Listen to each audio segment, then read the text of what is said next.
Assalamualaikum warahmatullahi wabarakatuh.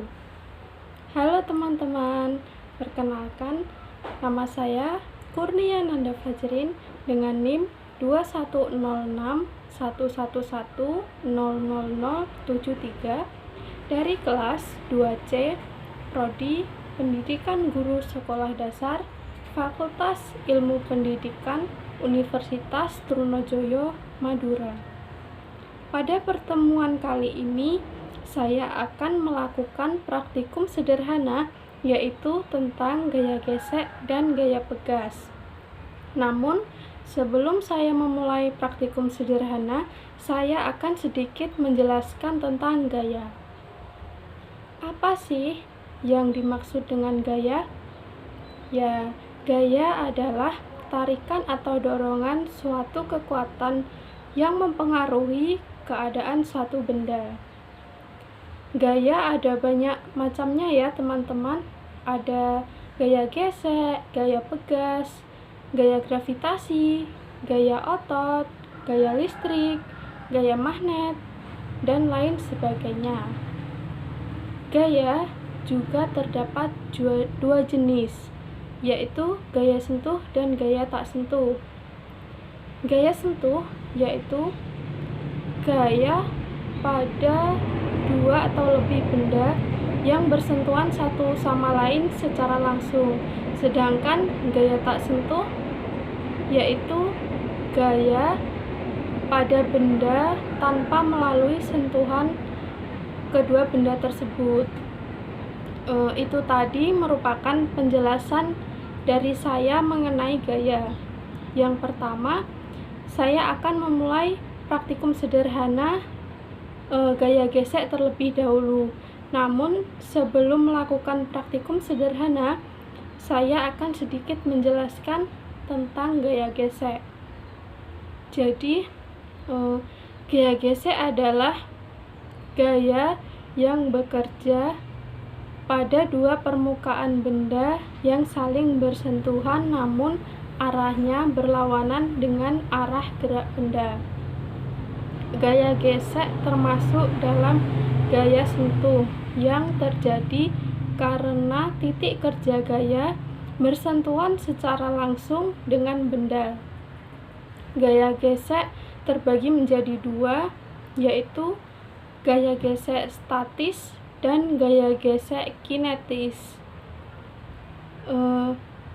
Apa sih yang dimaksud gaya gesek statis dan kinetis itu? Yang pertama, gaya gesek statis.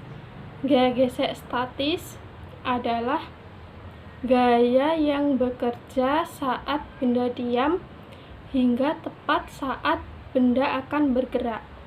Sedangkan gaya gesek kinetis adalah gaya yang bekerja saat benda bergerak. Ingat-ingat ya teman-teman, jika gaya gesek statis itu saat benda akan bergerak, sedangkan gaya gesek kinetis itu saat benda bergerak. Contoh gaya gesek adalah saat kendaraan melaju di jalan, itu terdapat gaya gesek antara ban dengan aspal. Yang kedua, saat kita sedang berjalan, itu juga terdapat gaya gesek antara tanah dan kaki. Yang ketiga, ketika menulis, terdapat gaya gesek antara alat tulis dengan kertas. Yang keempat, menghapus tulisan itu juga termasuk gaya gesek, yaitu gaya gesek antara penghapus dengan kertas. Saat mengerem sepeda, itu juga ada gaya gesek antara rem dengan velg. Selain yang saya sebutkan tadi, masih terdapat banyak sekali contoh-contoh gaya gesek pada kehidupan sehari-hari. Misalkan pada ini tangan yang digesek-gesekkan, amplas dengan kayu, dan lain sebagainya. Nah, jadi itu tadi sedikit penjelasan mengenai gaya gesek. Kemudian saya lanjutkan pada praktikum sederhana yang akan kita lakukan. Langkah yang pertama, siapkan alat dan bahannya ya teman-teman. Di sini saya sudah menyiapkan alat dan bahannya. Yang pertama ada 2 karton. Yang kedua ada kertas minyak atau kertas bungkus nasi.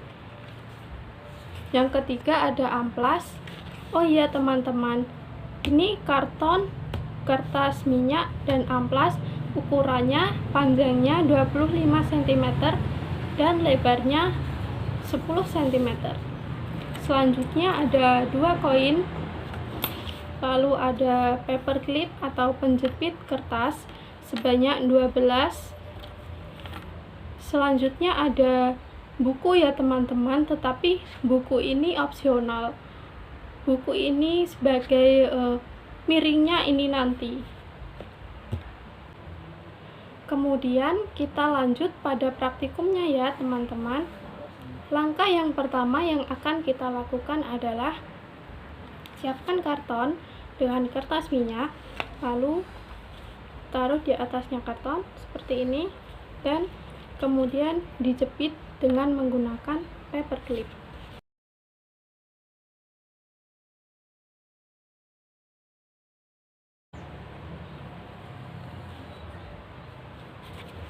Langkah yang kedua, siapkan karton satunya dan amplas. Lakukan seperti pada langkah 1. Jepit amplas dengan menggunakan paper clip.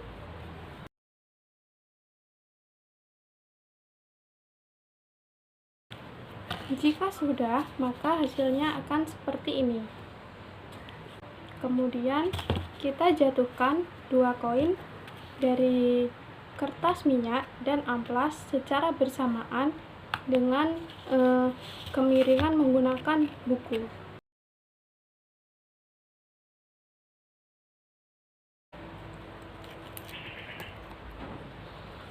Kira-kira seperti ini ya teman-teman. Kita coba sekali lagi.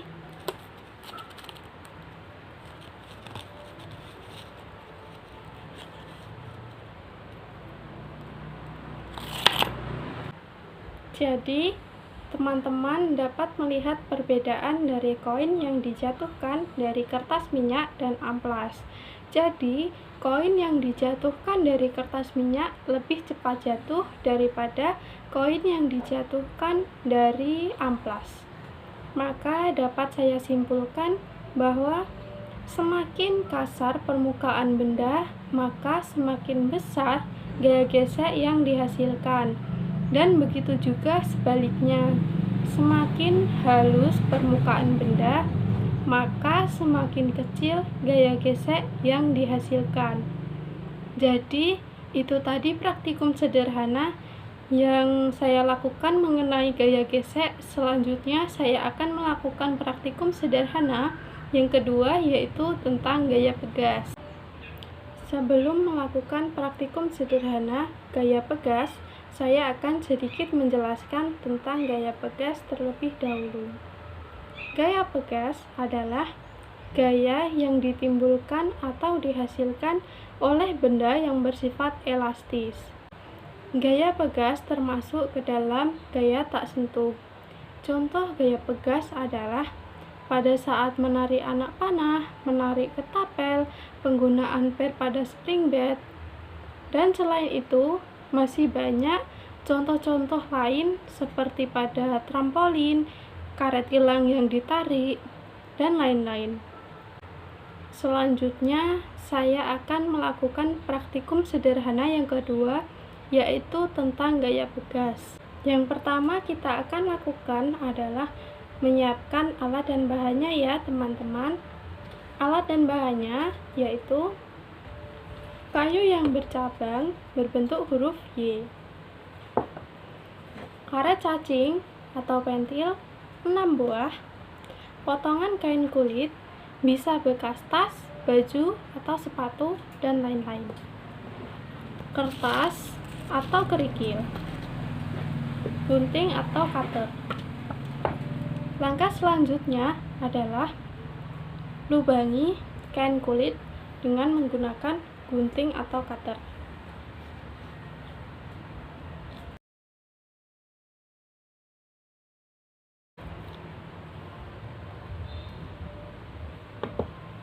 Kemudian jadinya seperti ini ya teman-teman.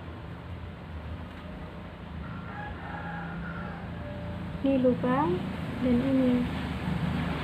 Kemudian kaitkan karet cacing pada sisi sini dan sisi sini 3 3. Diikat yang kencang ya teman-teman.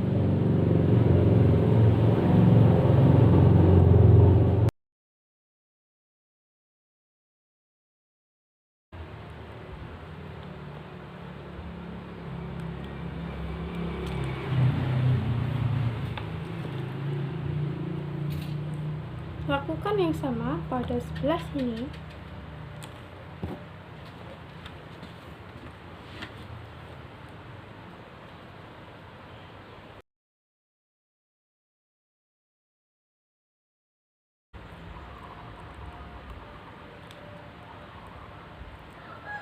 Kemudian jadinya akan seperti ini ya teman-teman.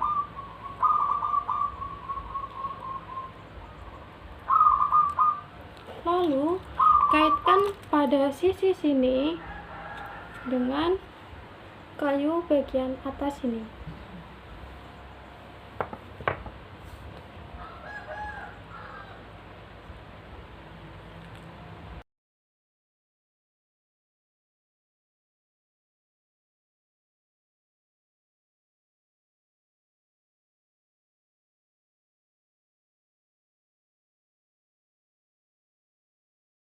Kurang lebih seperti ini ya teman-teman. Ketapel sudah jadi dan siap untuk digunakan. Lalu saya akan mencoba menggunakan ketapel ini dengan menggunakan kertas yang sudah saya remas menjadi bulat. Teman-teman juga bisa menggunakan kerikil ya. Ini karena saya berada di dalam ruangan, jadi saya menggunakan kertas sebagai ganti kerikilnya. Setelah saya meletakkan kertas ke kain kulit, selanjutnya saya akan menariknya dengan pelan. Kemudian saya akan coba lagi dengan menariknya dengan sedikit lebih kuat.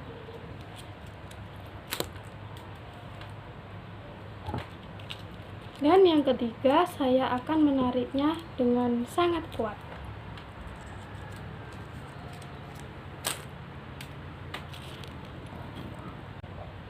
Jadi hasilnya adalah ketapel yang ditarik pelan, batu atau kertasnya hasil lemparannya dekat. Sedangkan ketapel yang saya tarik kuat, batu atau kertasnya terlempar jauh dan lebih jauh daripada dengan ketapel yang ditarik dengan pelan. Jadi dapat saya simpulkan bahwa semakin kecil gaya tarikan pada ketapel, maka semakin pelan dan dekat lemparan batu. Begitu juga sebaliknya, semakin besar gaya tarikan pada ketapel, maka semakin cepat dan jauh lemparan batu.